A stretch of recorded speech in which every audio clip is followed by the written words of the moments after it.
why do you think software or coding is one of the most important skills in today's day? So I think when I started off, mostly when I started joining college around 2005, is when I wanted to get placed into like these big MNCs, because that they were the only companies which were giving really good work.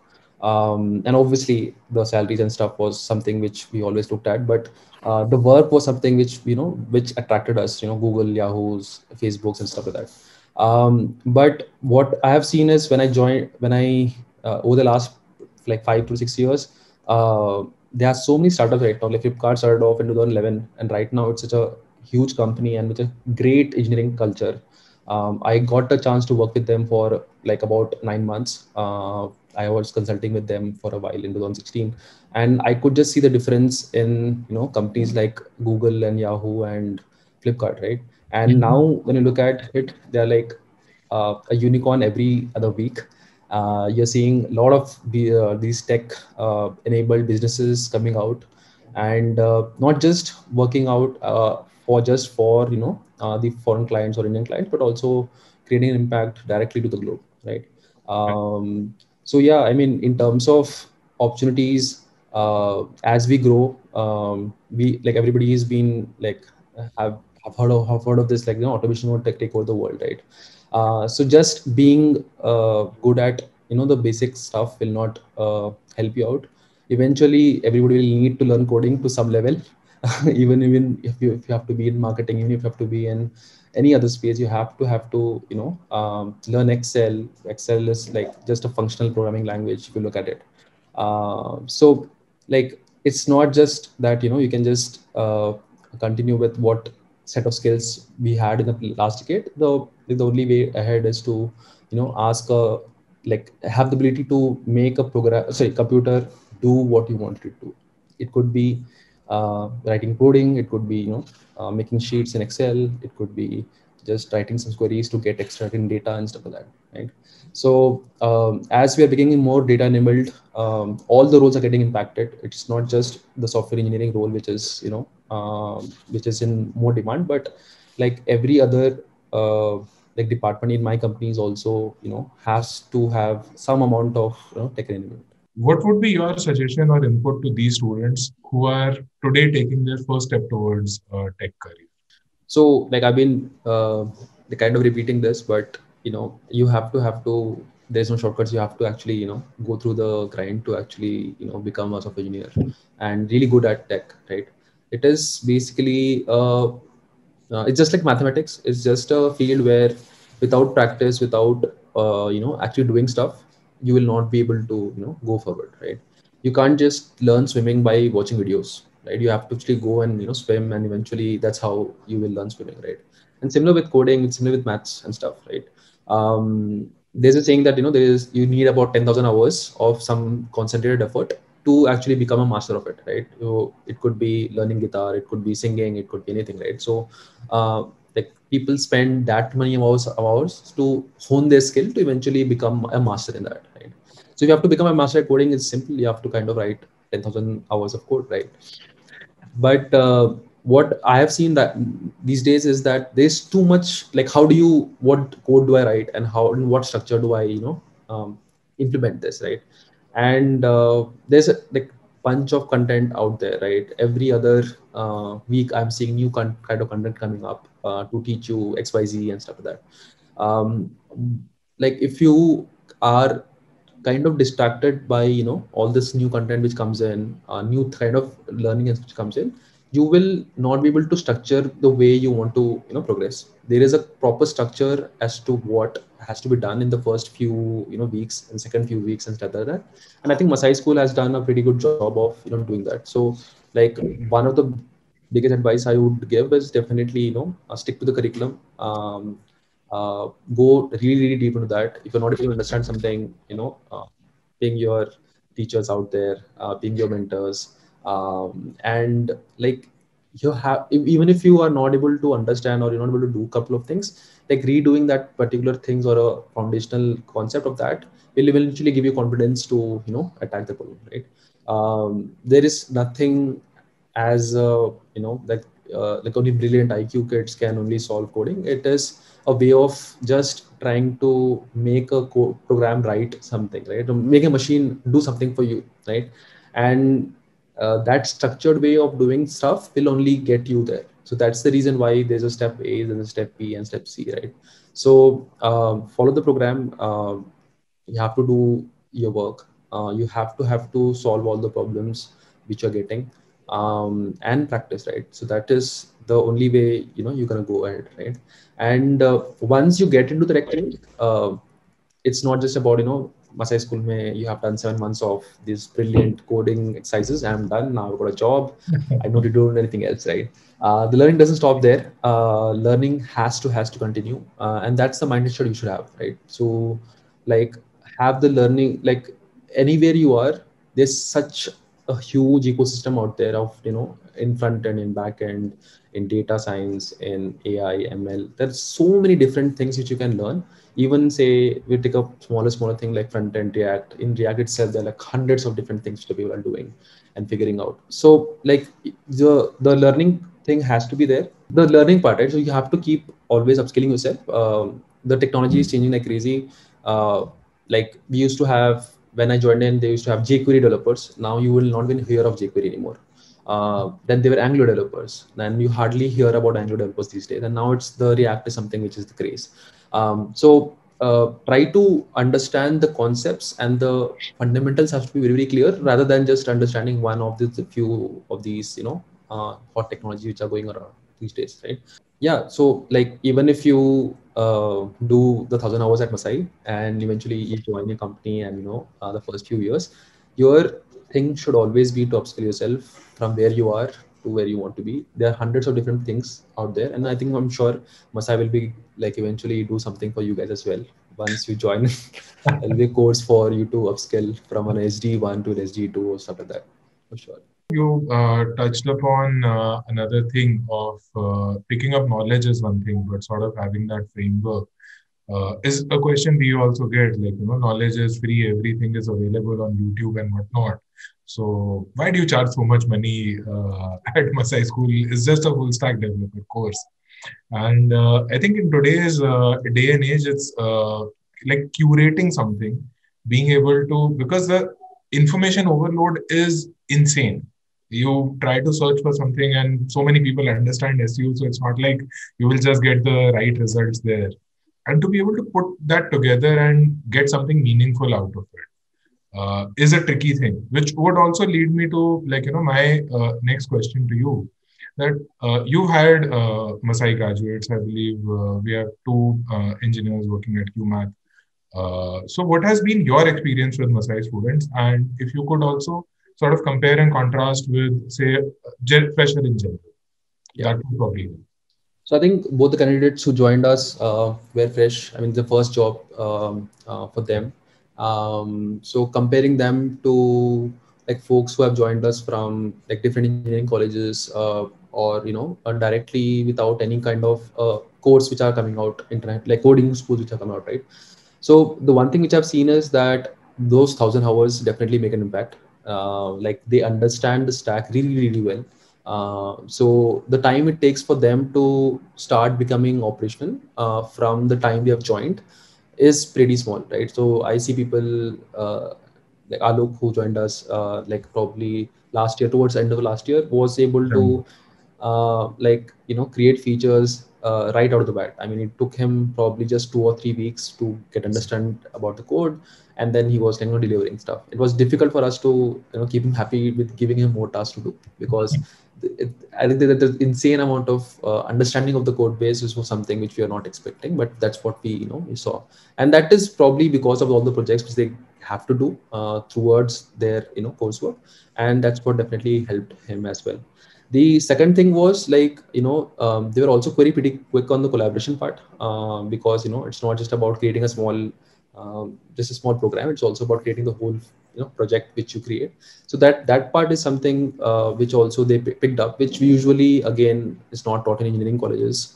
And that's something which again is a minor thing, but it helps a lot for us engineering managers, where since somebody joins your team, the overhead of this not being there kind of helps you being productive from right then and there, right?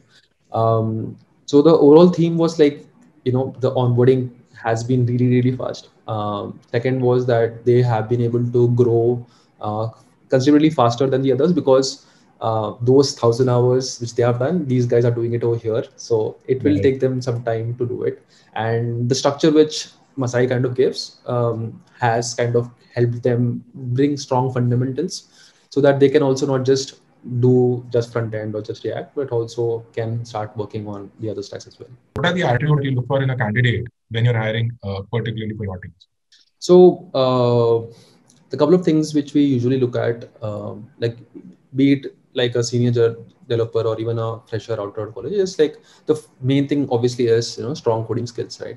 So without strong coding skills, I think like you'll have to have the baggage of training them up and eventually getting them to some level. So what we expect right out and what majority of the product companies also expect is that they already have this strong coding skills, right? And the only way you can get it is by solving a lot of problems, doing a lot of projects, and that's what we saw in Masai candidates as well, right? The second thing is like good understanding of fundamentals, right? So as I said, like Angular came in, jQuery came in, then React is coming up, then eventually React will go, something else will come in, right? And you're not just limited to just doing web applications, but you'll eventually do some backend applications. You will eventually do some mobile applications and stuff like that, right? So you'll have to adapt to other technologies and stuff. So the understanding of the fundamentals has to be very, very strong, right? So understanding of not just creating something, but also the basis of it is very strong. That will help you move from one stack to the other because you can kind of now understand, okay, this is something which I should do over there. Now, okay, now I can do something similar over here, and this is what I'm expecting to do, right? And the third thing is like what we also look for is like not only just brilliant individuals, but also people who can eventually be good team people as well, right? Because it's eventually a team sport.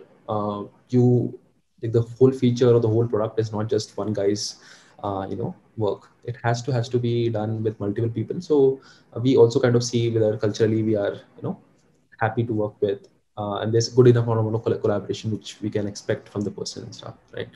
So and the fourth thing, which is hard to find in an interview, but you can kind of look at the resume and kind of make some assumptions, but is that a learning mindset, right? So like the learning mindset of always upscaling yourself from where they are, not just limiting themselves to being okay, now I made it, it's done. Now I can now just make money, right? That's what I've seen in Masai graduates as well. When they came in, initially they were very humble about the kind of projects they were getting. They were, but what I would always get from them was that I need more things to do. I want this to be done. I want that to be done. That was something which I think I'm not sure the ecosystem probably made them such that they are asking for going a level above them from where they are, right? And again, the collaboration with team is something which like I think the project works which you guys do will Right. definitely help them understand. So yeah, I mean, these are the four things: like good coding skills, understanding of fundamentals, collaboration with team, and then like having a learning mindset. So Ajay, wanted to like stress on one point. When I said good coding skills, I don't mean high level data structures and algorithms, right? Because like a lot of these questions, which like the difficult lead questions and stuff like that, are looking for something called of a aha moment. Like you are looking at this problem and then you want something to pop up in your head and then you solve it and then you're done, right? Mhm. But when I say coding skills, what I meant was like taking a problem statement, let's say very simple problem statement from my point of view, to eventually making it to code without actually having a very very deep understanding of higher level these are the social algorithms, but it's just about how you can use whatever you have learned to build things is what I meant. Uh, the relevance of JavaScript and web dev over the next few years. I mean, web is a platform which has to stay. It's the only platform which goes into your mobile, goes into your laptops, in your iPads and other devices, right? And the only language which is supported across is JavaScript, right? So I don't see it going dead anytime soon, to be honest. Yeah, and for those of you who don't know, I believe this was a few months ago when the last rocket was launched by SpaceX. They used JavaScript as a technology. Yes, yes. So Node that's how servers. far it has really come from, being something which you had to enable on your browser. That's what I remember. You disable that, you disable the ads and all. Any chance that web development will also get automated? So if I were to take that, question, maybe it will, maybe it won't. Nobody can tell the future. Let's say True, if it true. does, and this is also connected with somebody who's asking about, software development is a constant battle against irrelevance. So yeah, that's a high growth field. So like Maruti said, if you develop the fundamental skills, eventually picking up one technology versus the other is not as complicated, and it will be a continuous learning journey. The other good part is for those of you who are excited by it, who are excited by picking up new tech every few years, you can choose to be in tech. For those Right. of you who are more excited by, let's say product side, business side, management side, you will have a lot of options for your career growth. So I think that has been very well covered in today's conversation. Let's see again, data science, ML, package. This is a question which, I mean, I would try to avoid, but at least few people will ask. How much package can people expect to get, and what are the growth prospects? Right. So I want I you to answer before I give my perspective. I think the package, I mean, keeps changing every year. So I mean, you can expect anything like starting from 3 lakhs per annum to 20 lakhs per annum, which the companies can give. So there is, I mean, but that's just your starting point, right? Again, like what you should be more concerned about is whether the skills which a XYZ engineer which you look up to, uh, do you have those skills, and that will eventually get you forward. It's not about getting the 20 lakh package in the first go. You could be just be 6, it could be 8, could be 10, but growing your skills such that eventually you can command a much higher package is what you should be looking at. Right, right. Yeah. So if I were to give a very similar perspective, at Masai School, we've seen a very wide range of what people are able to get, anywhere between 5 lakhs to 25 lakhs. We see the starting salaries, but the best part, like you said, is just the starting salary. And tech is so non-linear, because while I can't take names of students and the companies, we've seen people starting at say 6 LP and going to 12 LP at the same company within the 1 year, or another person getting 80% hike, 70% hike. So tech is one of the fields which is absolutely non-linear, and uh, I think it's going to be in huge, huge demand. So it really depends on what you're able to crack, my friends. How hard you work and what capabilities you develop. You will have the opportunities here. So I have only done diploma. Will I face any problem in getting placed? Right. So the amount of different degrees which my team has right now, I'm not only looking for computer science anymore. So those degrees don't matter anymore. I'm not looking at what percentage did you get, or what course did you do, and what course did you get got you what, right? The interviewing is more about understanding what projects you have done, whether you can solve a problem with us together in that interview, and eventually when you become an engineer as well, what we see is how you grow, right?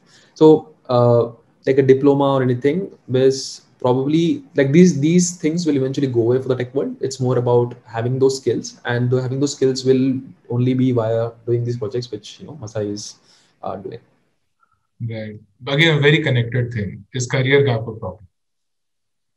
Career gap, I don't think so. I have people who went to UPSC, tried UPSC for a couple of years, and then came back to the software engineering field. And I've seen people go from software to the product side, or the design side, coming back to the software field. I've seen people like taking breaks because they have to take care of the family. They had a kid, then eventually they had to come back to a software field. And I've like uh, you just start from where you left off. That's all. I don't think there's a anything bad about taking breaks and stuff. Uh, Similar connected question. Good to join Masai School after class 12? So they're asking degree versus Right, uh, right, right. skill. Um, See, if the only thing is to join tech, probably yes. But I have my like things about joining a college is about not just about learning tech. It's also about other things which come with the whole 4 year kind of a setup, which again is I think outdated and just slowly going away. And eventually we'll see more of these kind of skill schools, which will eventually make you really, really good at the skill which you want to go for. And then folks who are writing code at 17, there are good people who are writing application and getting acquired by Facebook at the age of 15. So I don't see that a degree is required anymore. You can definitely start Masai school if you're interested in programming. I think you should definitely give it a go. Cool. I think one last question a lot of people have asked, or actually two last questions. Sure. One, Android versus web development, or mobile versus web development. Right. So I think again very different systems, but both are mostly like content creating front end experiences for the end customer. I have done both. I have started off with web development in Yahoo, then I did Android development in Flipkart a little bit. So what I felt was they are like these are again two very different ecosystems. One is a browser, one is an Android phone, and the end product is the same. Like you want that interaction to be done, right? So I don't think anything is better than the other. You can try both, and like doing one thing will not make you not do the other thing, right? And the way the world is going up, even the development in web versus development in app is also kind of reducing with React Native, with other things which are coming out, right? So yeah, I mean, I think you can start with anything. Eventually, if you are a really good front-end developer, you will be expected to do both eventually when you do 5 to 6 years in this job.